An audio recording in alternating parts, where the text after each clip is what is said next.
Well, I'm in a very peculiar place because I mentioned jokingly about my existential angst, but the thing is that, my family, everybody dies 86, 87, 85, 86, 87, and I'm 87, so I'm in the ballpark. And in the background of all that is the truth of my impending not being. In other words, I'm going to die. I like to make it to 90. I don't know, but so that was a long shadow. So all my spiritual speculation and meditation and reading in Buddhism and doing, a lot of the work's been about the nature of death. My self-portrait with my guardian angel, photograph myself as if I were dead. Spirit leaves the body. Death comes the old man. I never solved the problem. People say that Robert Ryman was, what do they call that? He did white paintings forever. He was. No, that's not an obsession, doing white paintings. It's a bad habit. Try blue. I mean, please. After the first 1,000 white paintings, you still haven't figured it out. So I tend to get hung up on subjects that are a little more demanding. A lot of people, they'll say, well, they'll tell me an interesting project, and they'll say, where's the effect? Well, I said, why didn't you do it? They said, well, what would people think? Who are these people you worried so much about what they're going to think, It's ridiculous. And if there was an audience, why would I care what they thought?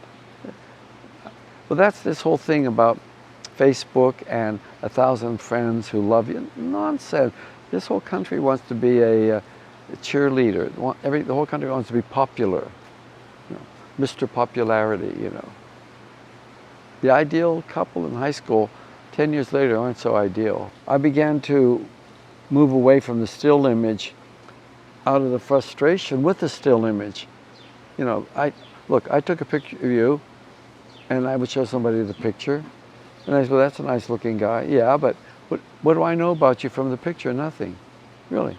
Are you a crook? Or you beat your wife? Are you good in bed? I have no idea.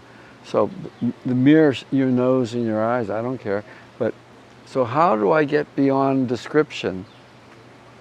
People believe photographs, and if you give them a photograph, as I said yesterday, that gives them a wonderful vehicle to play with people's perceptions. They seldom do it. They tell people what they already know. But if you contradict their perceptions, you can actually invent a story rather than looking for one, And I love Bresson, I love Robert Frank, and what they did was great. But I'm not Robert Frank. So why do photographers always emulate somebody else's style, or that they're not that person? One of the things that make art or desirable is its uniqueness and its inaccessibility and its originality and its touch. And all these things in photography are completely wiped out by iPhones. All that's going. And not only is it going, it's going because people don't care about photography. They don't care about the perfect print.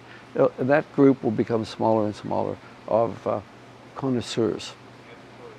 But it's already phasing out. It's being destroyed by its own success. I did a book called Questions Without Answers, which is probably one of my favorite books. And I used to tell my assistants years ago, we spent a lot of time together, why don't you ask me questions? And they never did.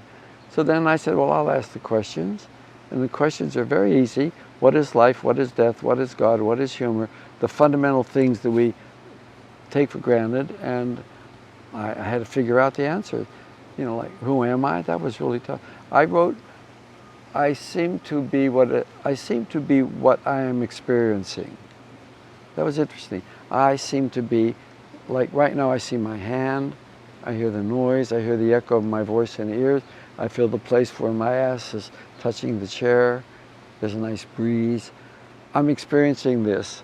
So I seem to be this event I am the experience calling itself Duane, You have to provoke people you have to demand that they get deeper and deeper, you know. Otherwise, it's always going to be looking at things. Oh, tits, ooh, oh, shiny thing, you know.